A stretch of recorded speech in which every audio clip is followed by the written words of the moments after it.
Abonnez-vous sur votre chaîne YouTube DKR 221 et n'oubliez surtout pas de cliquer sur la cloche pour recevoir les notifications. asalaamaaleykum yéen suñu mbokk internet yi ñu ngi fii tey nag ci ñaari tali seet si ndaanaan seet si artiste bu mag koo xamante ne ni mën nañ ne mu ngi fépp borom VIP sañse ñu naan ko Aram Paye dëgg neexul l'enfant chéri de ñaari tali Aram nuyu nañ la. fay naa la Ndeye Gueye fay naa la bu baax a baax di nuyu ñi ngi seetaan ñëpp macha allah. waa tey ñu fekk la sa gox kan mooy Aram. Aram kan mooy Aram nag moom dina nakaree tontu de. nga juddoo foo xam ne banlieue la bari na ay comédienne bari na ay comédien bari na artiste mais ku ci nekk rek yow yaa ngi xool sa possibilité pour mën cee génn nga wax ñu tuuti rek fi nga juddoo màgg nan nga duggee VIP sañse. su ma doon décrire kan mooy Aram Paye su ma doon définir kan mooy Aram Paye dama naan Aram c'est une benn jeune fille macha allah doon artiste comédienne doon styliste li may def dafa bëri nag dama polyvalente donc si cadre bi ñuy waxtaanee man ak yow xam naa dañuy wax ne rek Aram artiste comédienne la actrice donc VIP sañse donc maa ngi juddoo ñaari tali fier si lool nag macha allah dëkk ñaari tali màggee fi yaroo fi samay parents tamit dëkk fi macha allah ma dëkk ak samay waajur voilà. waaw nan nga def ba bokk VIP sañse. en fait comme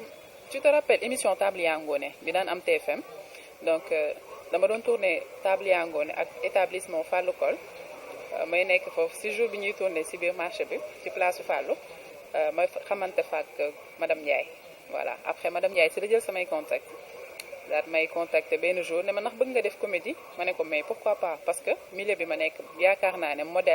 nekk modèle wala nga nekk mannequin ak nga nekk artiste benn la.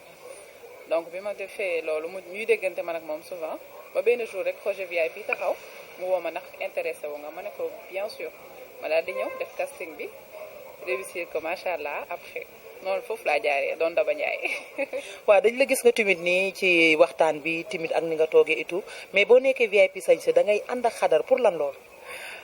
en fait deux personnalités yu différentes la parce que Daba Ndiaye ak Aram Paye mën naa ne deux personnes yu opposées la tu vois. man en tant que Aram Paye dama timide dama noppi dama simple dama kii daal dama réservé wu un peu mais Daba Ndiaye dafa nekk nit koo xam ne macha allah dafa doy ko waar. waaw tey say waajur nan la ñu gisee li ngay joué am nga ci ak ñoom problème première fois bi amoo ci problème parce que tey da ngay gis képp ku ñu ne sa doom day def lii la pour génn télé parents yi ñoom ils pensent que da ngay dem pour bon wala dara nan nga ko dundee. non man nag yàlla dafa ma dimbali ci côté boobu noonu. parce que ñu bëri problème bi ñuy am man mosuma ko am franchement parce que samay parents franchement dañ ma comprendre ci côté boobu parce que liggéey la donc boo jugee di uti ji yaakaar naa sa famille ñoo la war a njëkk a jàppale pour li ngay uti ji nga am ko donc man sama papa ak sama yaay sax amul problème mais sama papa moom à chaque fois day lijjanti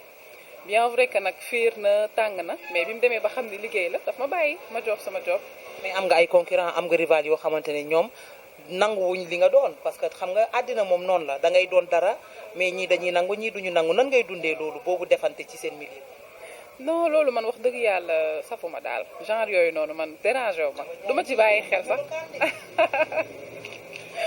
du loolu sax juste que lépp loo gis rek liggéey boo gis moom da ngay gis te am ñu bëgg am ñu bañ te am concurrence te liggéey bu amul concurrence neexul man lépp lu may dugg dama bëgg mu am defante tu vois bu ko defee mu leer ma. da ngay wane ne ñaatali nga dëkk. booy ñaatali laa tamit sama yaay juddoo Grand Dakar. bandi cerveau. duñu ay bandi nag dañoo civilisé macha allah. mais bu ñu xoolee Aram am na relation booy dund. tu es marié célibataire wala. je suis célibataire. mais am na prétendant boo xamante ne may la jàmm. baal mu sedd. waxal rek. waa leen di nëbb fi mu ne nii bu fekkee xam nga ñaar nga am ñett tamit ñu dimbali la bu dee benn la aussi ñu xam ne benn la. la lay doyee ñaar. benn rek baax na. mais moom comprendre na sa liggéey comme des fois nga dem tourner guddi parce que ñun li ñuy naan liggéey bi amul heure à tout moment mën nañ la woo pour nga dem tourner amoo ci benn problème. si c'est vrai liggéey bi amul heure bien vrai que amul heure amul temps. parfois sax da ngay nekk ci fête wala nga nekk ci férié ñu woo la ne la da ngay liggéey te mënoo ci dara yow yaa opté pour liggéey loolu noonu donc amuñu choix ñun ñoo ko choisir mais je veux dire ki ma nekkal moom amul problème ci côté boobu quoi genre moom amul problème yoonam nekk ci sama liggéey la ndax li ma sekk ak moom peut-être après la mais sama liggéey moom bu jotee dama koy def comme ni mu waree. ñu ñëw fekk Aram nekk styliste xam nga modèle ñu fekk la tey sa bërëbu liggéeykaay kon ça veut dire que du yow comédie rek ngay def nan ngay dundee comme ni nga nekkee artiste ubbi sa salon nit ñi ñëw di la fréquenter et tout ça dugg beeg génn bi ak yooyu.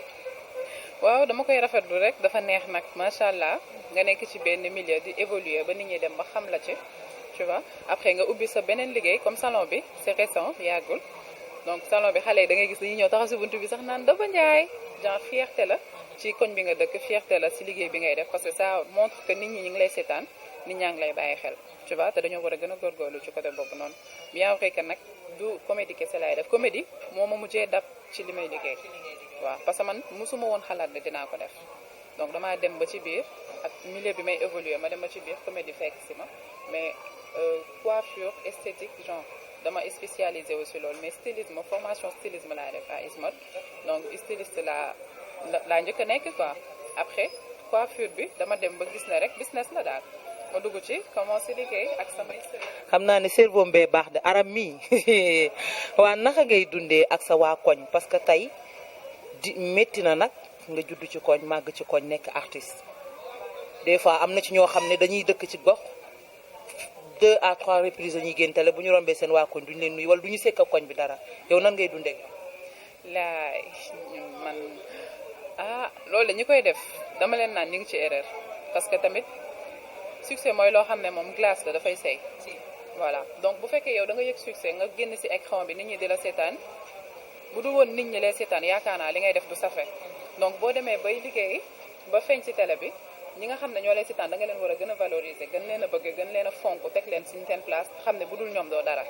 te lépp loo gis dafay jeex àdduna ñun ñoo mujjee génn waa VIP peut-être waa VIP sañse mais avant boobu daan nañ fi dégg un café avec yeneen film yoo xam ne cartonné na Sénégal donc boo dégloo Lissa déglu Kati Chimère am na ci ñoo xam ne ay temps mënoo woon wax artiste comédienne te doo leen tudd te tey néew ma kenn déggatu leen sax mais genre ku nekk yaa ngi ci sa côté yaa ngi sa coin ñi ngi ak seen famille donc loo gis dafay jeex quoi abs de temps la man je me dis sama carrière artistique du yàgg parce que jigéen laa te dama war a am njaboot ëllëg donc incha allah je vais bientôt di nga am jëkkër di nga am ay doom xamoo kañ la xamoo naka la mais donc loolu dafay jeex quoi nga daal di concentré wu bàyyi beneen génération bi ñëw donc bu mu tax nga beew bu mu tax nga changé bu mu tax nga am noo mel ak sa famille wala say mbokk wala say dëkkandoo ñaawal ko parce que loolu bu jeexee rek après yow yaay si des yow yaay am gàcce seen kanam. lan moo la inspiré kan nga doon suivre ba mu jaral la nga dem di nekk comédienne comme ci actrice yi nga xamante ne jaar nañ fi def nañ ay série nit ñi di leen suivre tout le temps ba yow même boo demul sa liggéey sax yaa ngi toog di suivre ay arrière image am ak yooyu pour mën a mel ni. en fait man personnellement kenn inspiré wu ma pour ma dem nekk ji artiste vraiment parce que li ma la wax léegi rek mooy li nga xam ne sama milieu sama carrière artistique daf ma dab donc du nit moo ma inspiré pour ma dem nekk ji artiste mais nag am naa benn star boo xam ne macha allah depuis toute petite bu ma ko daan seetaan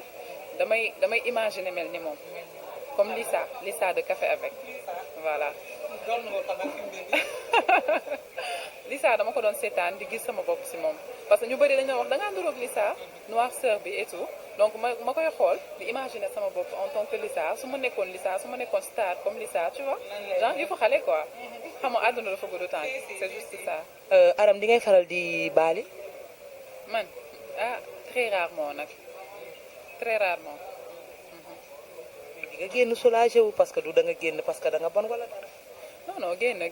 la rek féexal sa xol man moom bu ma génnee génn ma pour dem defi ji leneen macha allah damay génn rek pour juste envie de sortir avec mes copines avec mes samay xarit samay sœurs parfois su may génn la plupart suñu waa kër laay àndal am naa ay sœurs macha allah des frères suñuy génn ñun ñooy on sort en famille franchement. en ce moment nii lan ngay li nga visionné yow ban actrice wala acteur nga am souhaité jouer ak moom comme yow li ngay jouer nii li ngay liggéey. acteur wala actrice. nga xam ne da ngay bokk ak moom planning série ak yooyu. voilà xam nga acteur moom da nga war a polyvalente en tant que femme man moom maa ngi Pikini production mais instant bi nii bëgg naa jouer ak acteur bu Sénégal yi parce que cinéma africain franchement dafa développé dafa avancé trop macha allah te ñu ngi ñaan mu gën a yokk mais man bëgg naa bokk ci genre su bëgg naa jouer ak Marème Dial par exemple elle est super forte macha allah Biram daf may faj mbeen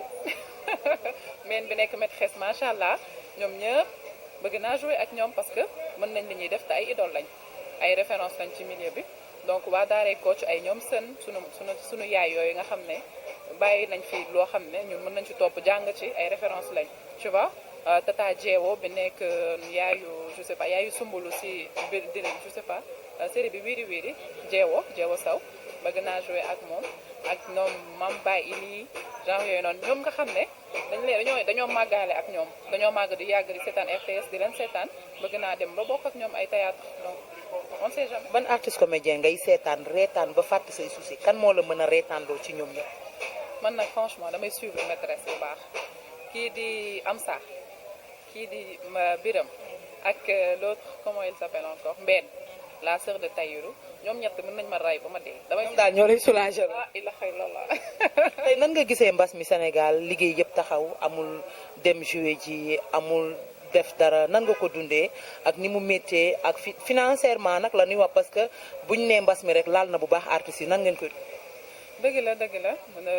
métti na torop Covid 19 bi affecté na dëkk yu bari affecté économie réew mi yàqal nañu bari ñi mu yàqal sax moo ëpp wax dëgg yàlla mais sant yàlla rek mënoon a demee neneen ñun ay juddit lañ donc lépp lu ñuy def dañuy jiital sant yàlla avant tout tu vois mais nag métti na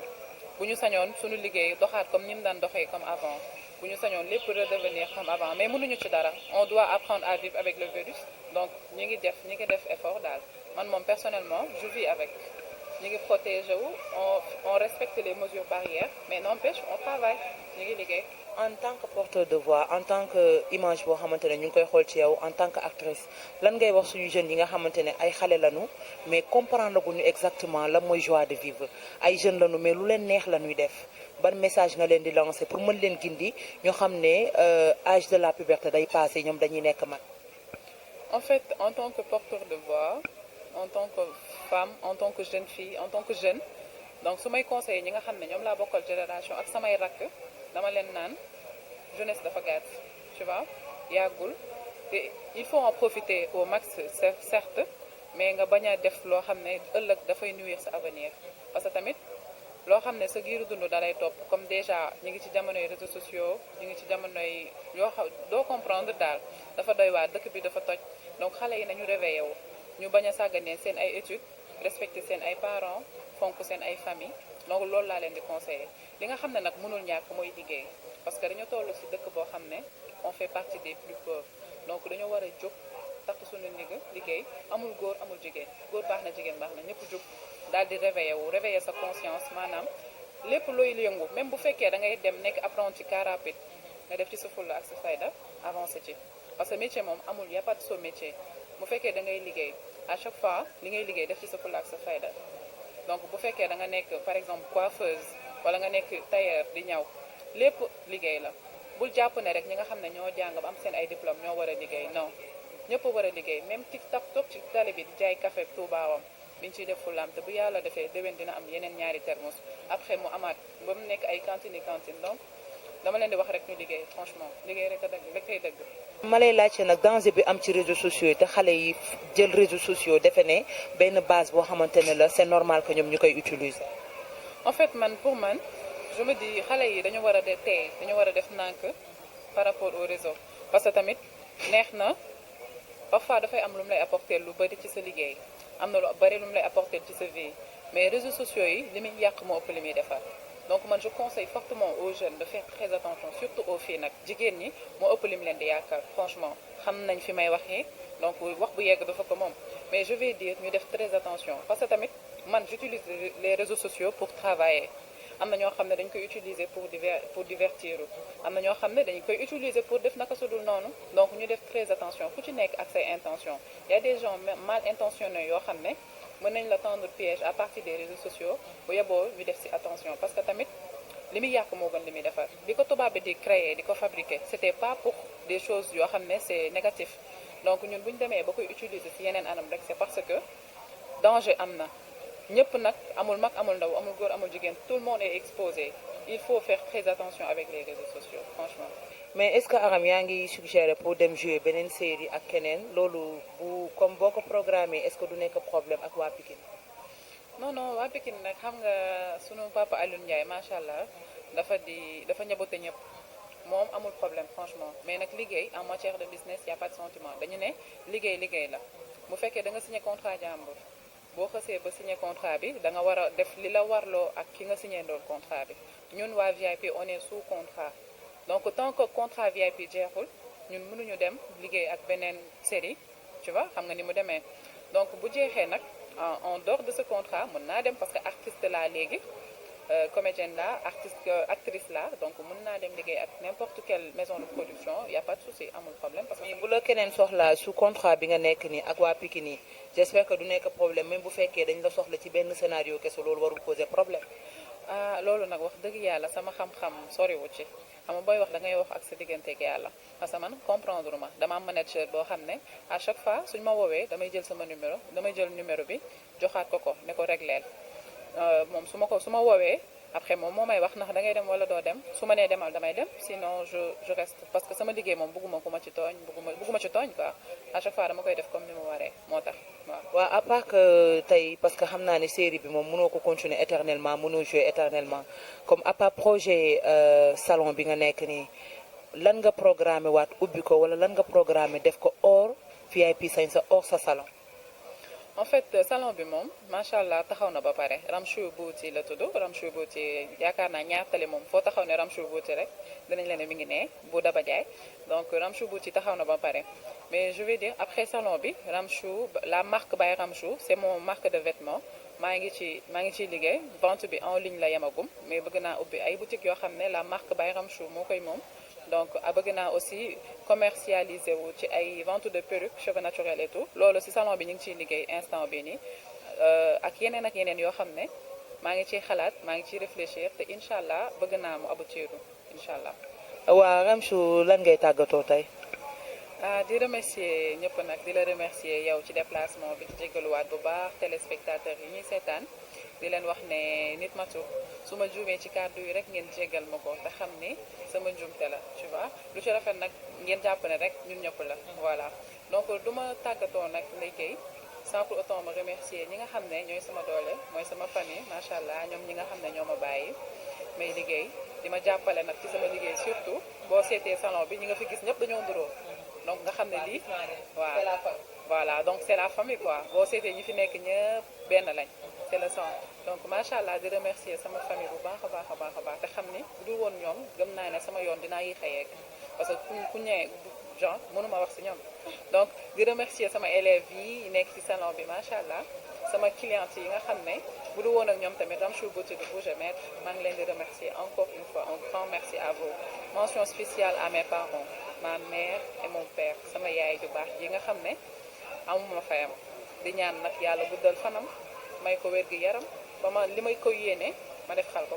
tu vois di nuyu nag sama famille sama deuxième famille bi nga xam ne ñu ngi nekk France waaw Dramé Kounda Adja Dramé maa ngi lay jox un coucou bisou princesse voilà di nuyu ñi nga xam ne ñoo ñuy seetaan encore une fois di leen wax jërëjëf du ma tàggatoo nag sans pour autant ñi nga xam ne ñoo nekk VIP Sañse sama xarit yooyu nga xam ne mënuma dem sans ñoom Aïcha Dramé Aminata Wade donc Trésege nga xam ne mooy suñu réalisateur baax ba pare bëgguñu moom dafa bëgg waa VIP bu ñu liggéeyul sax day feebar donc Trésege mention spéciale di jox ñaari loxo nag suñu directeur Alioune Ndiaye madame Ndiaye ñoom ñëpp mention spéciale à vous toute l'équipe de Pikini Production maa ngi leen di nuyu équipe technique bi fàttewu ma leen ñoom Awa Fall ñi nga xam ne dañoo baax VIP dafa mel ne suñu yaay madame Samb nastu sama yaayu bopp man nastu mooy sama yaay yow yéen madame Samb mooy seen yaay waaye man nastu nga xam ne mooy sunu costumière moom dafa baax moom dafa bëgg Aram Pay macha allah bu génnee tenue bi gën a rafet danaan pour ma poupée sama poupée moo ko moom donc nastu du ma ko bàyyi donc di nuyu ñi nga xam ne ñoo dëkk ñaari tali waaw di remercier nag papa Pay mi nga xam ne mooy sama rakku xol Fama Ndiaye sama bras droit Ami Libin yaayu bébé Aram fàttewu ma la Ndey Xadi yaayu Mouhamed macha allah sama xarit yu baax yi du ma leen fàtte yéen ñëpp maa ngi leen di nuyu ku lim jum remercier la yow mi nga xam ne yaa def déplacement dérangement ñëw ba fii seet si ma si sama salon bi macha allah jërëjëf. waa nee naa leen ñu ngi woon fii ci ñaari tali seet si Ramcho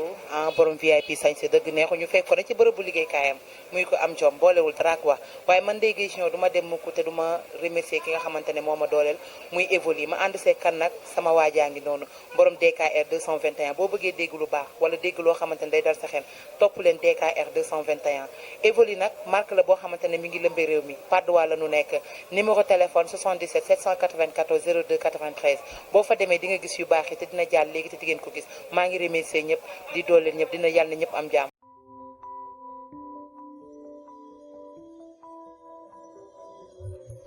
dund bu am jàmm mooy dund bi ngay ànd ak Evoli.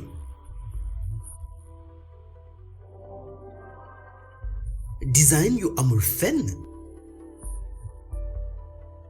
affichage bu discret. conception yu mucc ayib.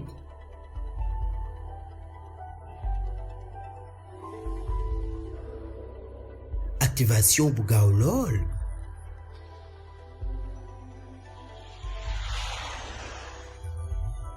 dëgër ànd ak kaaraange.